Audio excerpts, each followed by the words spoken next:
Venimos analizando la injusticia que hay en torno a la explotación animal y a que los demás animales son individuos y son sujetos. Por lo tanto, ellos no son objetos, no son mercancías y entonces, si los consideramos de esa manera, estamos vulnerando sus derechos más fundamentales. Ya vimos también que este es un tema de ética y de moral y no de leyes. También vimos que los demás animales son pacientes morales y que si bien tenemos el poder físico de explotarlos, esto es injusto y es también discriminarlos. Como ellos no pueden dar su consentimiento ni manifestar su voluntad, usarlos va en contra del principio de igualdad. Pero hablar de ellos como individuos o como sujetos, ¿no nos hace tener que admitir que ellos también son personas? ¿No serían entonces personas no humanas?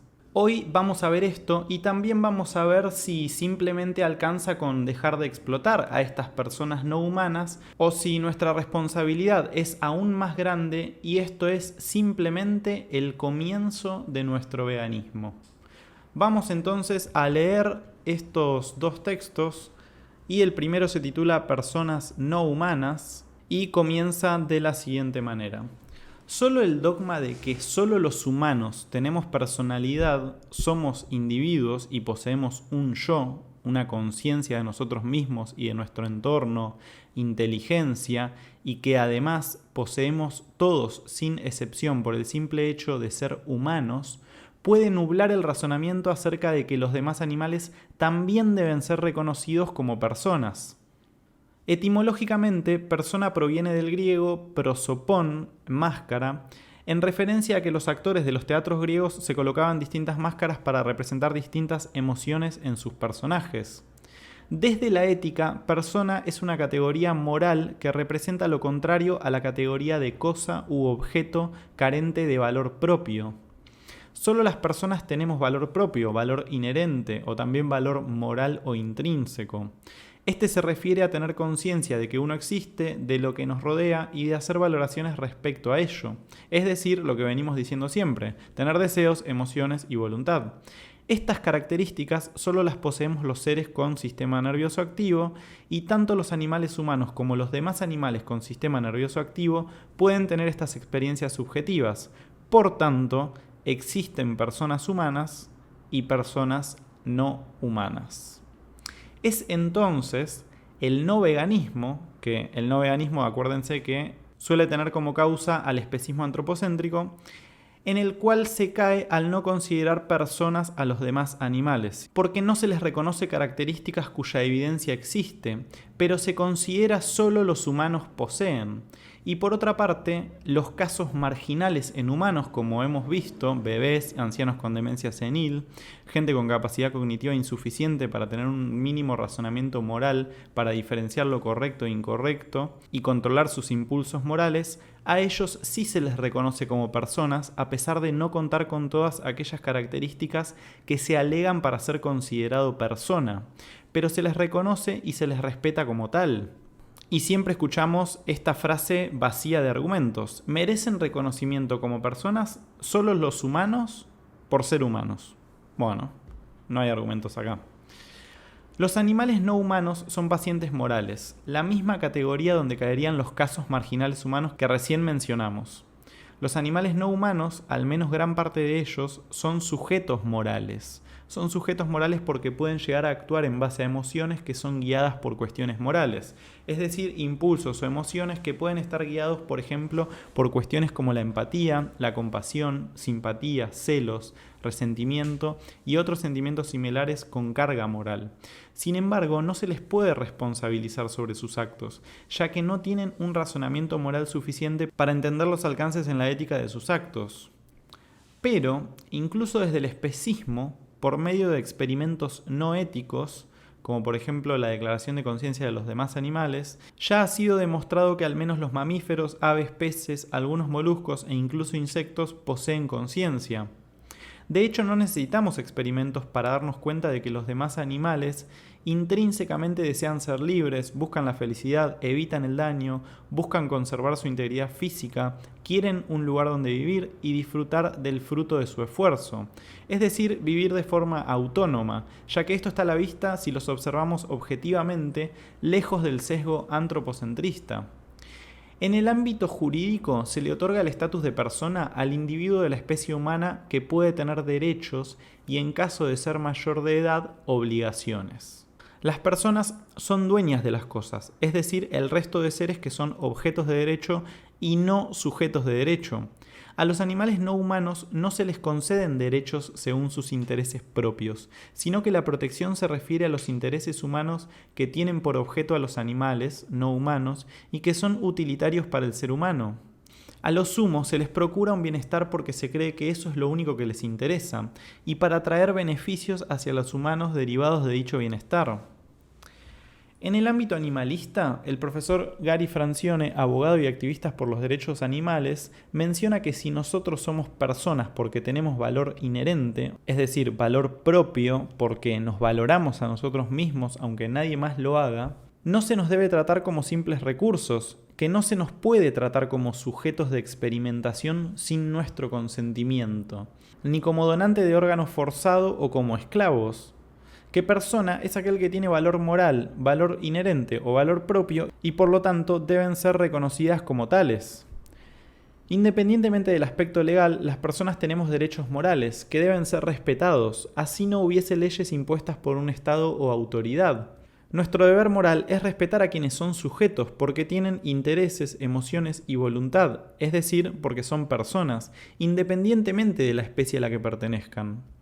Dichos intereses son inalienables, son derechos que no deben vulnerarse por beneficio de entes externos al sujeto que posee dichos intereses y derechos morales. Dichos derechos van más allá de una convención social. Sin embargo, para que la situación de las personas no humanas como grupo oprimido cambie hacia un respeto hacia ellos, debe haber un cambio de la norma o paradigma social. Estos derechos morales, que se refieren a respetar los intereses, emociones y voluntad de las personas, independientemente de su especie, se identifican como derechos animales, que es lo que vimos capítulos atrás. En realidad, a los humanos se nos reconocen derechos inalienables porque vivimos en carne propia la experiencia de tener intereses, emociones y voluntad propia, y por ello se busca proteger en la sociedad dichos intereses.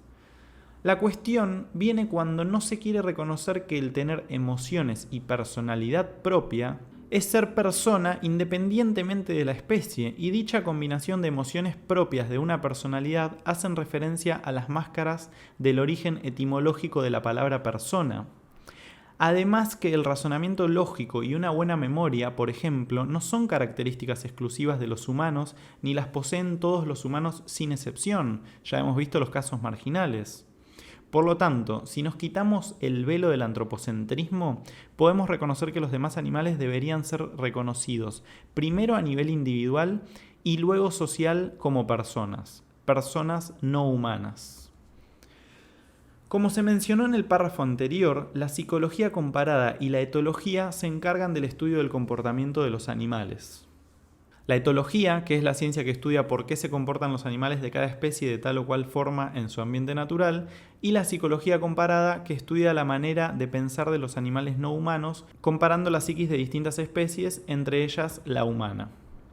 Por medio de estas disciplinas se ha encontrado que los animales no humanos tienen tanto comportamientos innatos como aprendidos. Cuentan con rasgos de personalidad distintivos aún entre miembros de su misma especie. Estos estudios no se limitan a animales no humanos similares al humano, sino que se han encontrado comportamientos intencionales e indicios de emociones incluso en insectos y moluscos.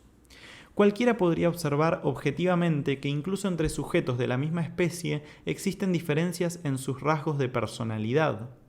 Si alguien conoce a dos perros, así estos sean de la misma raza, tengan a la misma madre y convivan con los mismos sujetos, cada uno tendrá al menos algún rasgo de personalidad distinto al otro. Cada ser sintiente experimenta el mundo de manera subjetiva, es decir, personal. Los demás animales, así como los humanos, por tanto, son personas. Y vamos a analizar ahora este segundo texto que considero de mucha importancia, que tiene que ver con la cuestión de si dejar de explotar animales es o no suficiente, ¿sí? Mucha gente suele creer que por inercia, al dejar de usar animales y fundamentalmente dejar de comerlos, es suficiente para abonar a que el veganismo siga creciendo y que ya ahí terminó su responsabilidad. Lo cierto es que esta apenas comienza. Se puede dejar de comer animales y sus fluidos por muchas razones, por compasión, por salud, por empatía, pero esto no significa que ya se comprendió el problema de raíz, que es que lo incorrecto no son las formas y condiciones en que son explotados los demás animales, sino que exista la creencia de que existen para nosotros para cualquier fin, más allá del alimentario incluso. Además, y como me pasó mucho tiempo a mí, nos solemos oponer única o primordialmente a aquellos usos que implican violencia explícita, invisibilizando o minimizando aquellos que son de violencia implícita. Por lo que, obviamente, y también me pasó a mí porque me pasaron todas estas cosas, se sigue de cierta forma dentro del mismo sistema de creencias. Es decir, solemos pensar que el problema en el uso de animales es solamente el sufrimiento y no el no respeto al valor propio de cada individuo, que ese es el tema central. Y otro problema es negarnos a seguir informándonos, a contrastar información, porque muchas veces, y fue la historia de mi primer año de vegano, en el que había dejado de financiar la explotación animal pero no había comprendido al veganismo, es que era incapaz de responder de forma contundente ante cuestionamientos de personas no veganas. Incluso en algunos casos hay quienes rehúyen a hacer activismo y prefieren pagarle a organizaciones para que ellos hagan activismo bienestarista y neobienestarista por ellos. O por contraparte, se termina difundiendo el veganismo como algo que no es, refiriéndose a cuestiones de salud o del medio ambiente o que el problema es el maltrato, convirtiendo entonces a las demás personas en personas que no usan animales, pero por los mismos motivos que explicábamos anteriormente. Y el problema de esto es que sin darnos cuenta terminamos promoviendo campañas con todas las problemáticas mencionadas anteriormente que lo único que hacen es perpetuar a la explotación animal y por lo tanto no aportar claridad en que el problema de raíz es el uso de los demás animales en beneficio de los humanos en sí mismo, independientemente de las condiciones o beneficios que estos puedan o no traernos. En muchas ocasiones, quienes dejamos de financiar la explotación animal y no tenemos conocimiento acerca del veganismo y los derechos animales, no solo no somos eficaces en hacer que la gente se oponga a cualquier uso independientemente de las formas, sino que provocamos que, dada la distorsión del veganismo que se promueve, mucha gente rechace siquiera informarse sobre el tema, porque lo ridiculizamos, lo frivolizamos o a veces hasta hacemos trampa con algunos datos apelando a cuestiones antropocéntricas para convencer a los demás. En casos más graves, incluso se promueve explícitamente el vegetarianismo, que es seguir siendo incluso en la práctica parte del problema. Por lo general, entonces, cuando no tenemos una formación mínima en el veganismo y en el activismo como tal, se suelen carecer de argumentos sólidos al debatir tanto con otros no veganos como con activistas formados, lo que suele desencadenar frustraciones y ataques personales, perdiendo así la oportunidad de concienciar a no veganos como de reflexionar sobre la postura bienestarista o neobienestarista. Esto es lo que se suele llamar el doble adoctrinamiento especista, por el cual no recomiendo ni siquiera pasar un segundo. También es debatible que si dejamos de financiar la explotación animal, automáticamente nos hagamos llamar veganos. Porque si no podemos comunicar correctamente qué es el veganismo, no estamos conduciendo a las demás personas hacia la abolición de la explotación animal. Debemos documentarnos y reflexionar, informarnos antes de actuar. Una práctica sin una teoría firme está destinada al fracaso. Si se pretende que la gente comprenda que hay que rechazar el uso de animales por ser esto injusto, hay que informarse entonces primero sobre veganismo y derechos animales.